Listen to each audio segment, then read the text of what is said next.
Louis Roland est né le 22 septembre 1930 à Chauvigné, dans le département de l'Ille-et-Vilaine.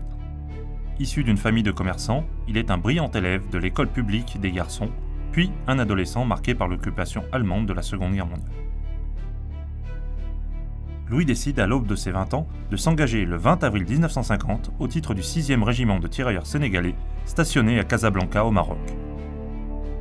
Pendant cette campagne, dans ce protectorat français, il effectuera de nombreuses missions jusque dans les territoires du Sud et il gagnera ses galons de première classe, de caporal, puis de caporal-chef.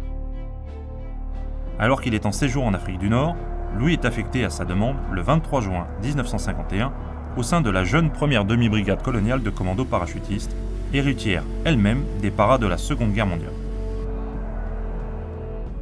Dans le but d'aller combattre en Indochine, dans une guerre insurrectionnelle devenue nettement impopulaire en métropole, il rejoint avec le grade de sergent cette unité stationnée en Bretagne le 24 juillet 1951. Son brevet militaire de parachutisme, obtenu le 5 septembre 1951 sous le numéro 62 875, le sergent Louis Roland peut désormais aller se battre au sein du jeune 3e bataillon colonial de commandos parachutistes. Au cours de l'année 1952, après 6 ans de conflit, l'armée populaire du Viet Minh, peu économe de ses hommes, continue de lancer des offensives coûteuses mais efficaces contre les Français stationnés en Extrême-Orient. C'est dans ce contexte particulièrement délicat que le sergent Roland débarque à Saïgon le 28 janvier 1952. Après 8 mois d'opération avec le 3e BCCP, il est affecté à compter du 1er octobre 1952 au sein d'une nouvelle unité, le 3e bataillon de parachutistes vietnamiens. Employé comme sous-officier adjoint, Louis se distingue particulièrement dans cette formation que le général Delattre de Tassigny vient de créer dans l'objectif de constituer une armée vietnamienne. Le 20 mai 1953, lors d'une opération dans la province de Xieng Quang, située au Laos, le sergent Roland lance vigoureusement, avec quelques fusiliers voltigeurs autochtones, une contre-attaque contre de forts éléments rebelles qui donnaient l'assaut contre sa section. Face à cette action, l'ennemi est forcé de se replier. Le 15 août 1953, au cours d'une mission effectuée dans la province de Phan Thiet, située au centre Vietnam, Louis se fait à nouveau remarquer. Suite à un violent accrochage avec l'ennemi, un chef de groupe de sa section est grièvement blessé. Afin de le mettre à l'abri, le sergent Roland monte à l'assaut de la position rebelle en tête de quelques voltigeurs vietnamiens. Une nouvelle fois, le Viet Minh bat en retraite. Le 9 janvier 1954, il participe à l'opération de secours de Ban In Siu, poste est situé dans le moyen Laos. Louis se distingue une fois de plus pour ses qualités de meneur d'hommes et son sens du combat, lors de cette bataille où il y aura 51 tués, 101 disparus et 83 blessés dans son bataillon.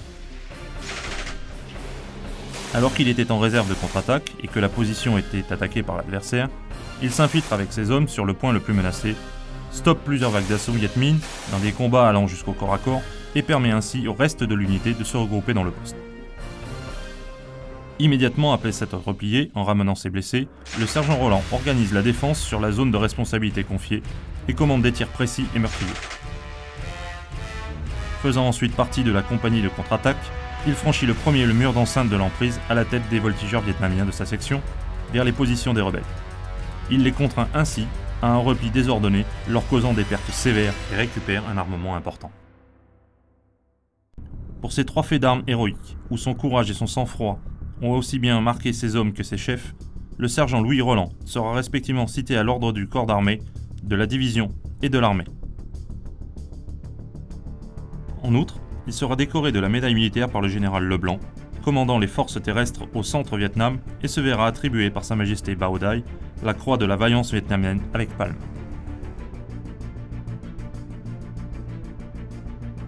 À l'issue d'un séjour de plus de 26 mois, au cours duquel il a participé à de nombreuses opérations et effectué plusieurs sauts opérationnels, Louis quitte l'Indochine le 6 avril 1954, peu avant la chute de Dien Bien Phu, et retrouve en métropole la première demi-brigade coloniale de commandos parachutistes.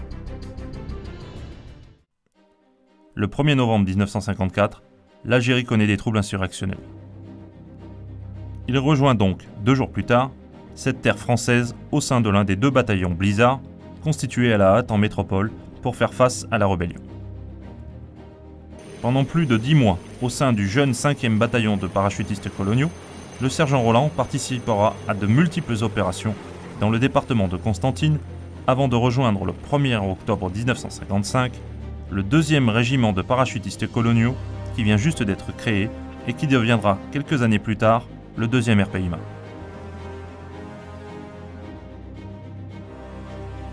Affecté le 12 mai 1956 au sein de la 3e section de la 1re compagnie, le sergent TA Louis Roland gagne de nouveau très rapidement aussi bien l'estime de ses hommes que de ses chefs. Le 18 juin 1956, sur la côte 1188 du Djebel Bouharig, située dans la région d'Elemencha, la section de Louis reçoit pour mission de déborder une position rebelle qui avait pris à partie d'autres éléments de la compagnie. Sans hésiter, alors que sa section est arrêtée par le tir d'une arme automatique des Felaga, le sergent Roland entraîne ses hommes à l'assaut de cette position dans le but de la détruire. Au cours de cette action, il est frappé d'une balle en pleine tête et malgré l'évacuation rapide effectuée en hélicoptère vers l'hôpital de Tébessa, il décède des suites de ses blessures. Il est inhumé au cimetière de cette ville le 21 juin 1956 au cours d'une cérémonie où il a été décoré de la Légion d'honneur.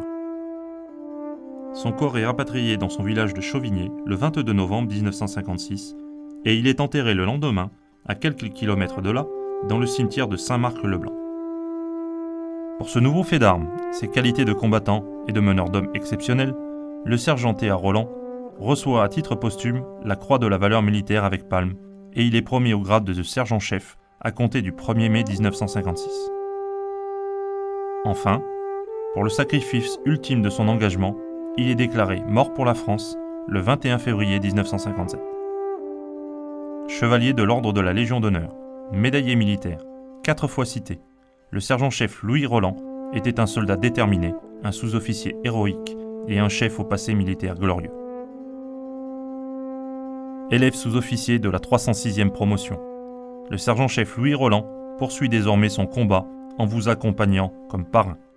Soyez-en fiers et dignes.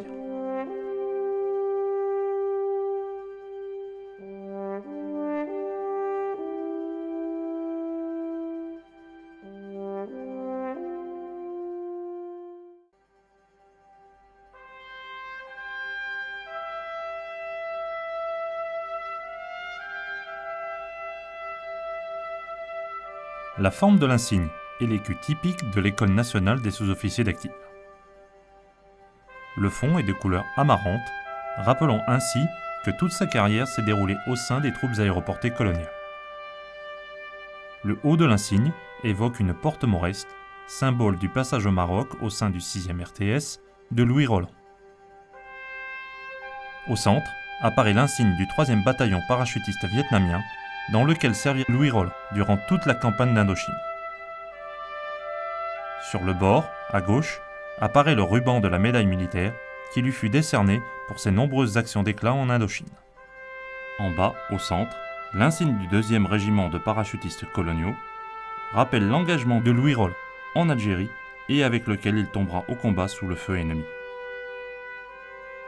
En bas, à droite, la Légion d'honneur, plus haute distinction obtenue par le sergent-chef Roland, qui lui fut attribuée à titre posthume. Le nom de Louis Roland vient s'inscrire en lettres d'or dans le ruban de la médaille militaire.